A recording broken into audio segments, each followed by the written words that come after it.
இந்த வேத வசனம் நமக்கு ஒரு கண்ணாடி மாதிரி நல்லா புரிஞ்சுக்கணும். இந்த பைபிள் தான் நமக்கு ஒரு கண்ணாடி மாதிரி. வசனம் என்ன சொல்லுகிறது, வாக்குத்தத்த வசனங்கள் என்ன சொல்லுகிறது, நம்ம வாழ்க்கை குறித்து ஆண்டவர் என்ன சொல்கிறார், இதெல்லாம் கேட்டுட்டு நம்ம எப்படி நடக்கணும், எந்த வழியில போகணும், எது சரியான வழி, அது எல்லாத்தையும் நம்ம கேட்டுட்டு நம்ம அதை கேட்டுட்டு நம்ம அதை அப்படியே மறந்து போனோம்னா நம்ம யாரா தெரியுமா இருக்கிறோம்?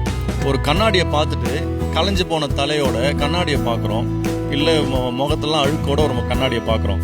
பார்த்த உடனே அந்த கண்ணாடி நம்மளுக்கு என்ன பண்ணுது, கிளீனாக காட்டி கொடுக்குது. என்ன சொல்லுது?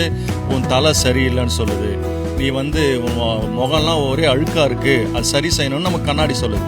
இப்போ அந்த கண்ணாடியை பார்த்துட்டு அது அப்படிதான் கண்ணாடியை சொல்லும் அப்படின்னு சொல்லிட்டு நம்ம அப்படியே அதை ஒரு கேர்லெஸ்ஸாக எடுத்துக்கிட்டு நம்ம அதை மறந்துட்டு அப்படியே நம்ம பாட்டு வேலையை பார்த்தோம்னா, எப்படி நம்ம கண்ணாடியை பார்த்துட்டு சரி செய்யணும்னு கண்ணாடி சொன்னாலும் அதை சரி செய்யாமல் விடுறோமோ, அது போல தான் ஒருத்தன் பைபிள் இருக்கிற வாக்குத்தத்த வசனங்கள், கர்த்தர் சொல்லுகிற காரியங்கள், இது எப்படி நடக்கணும், நம்ம எப்படி வாழணும் என்றதை நமக்கு ஒரு கண்ணாடியாக வேதம் நமக்கு இருக்கிறது.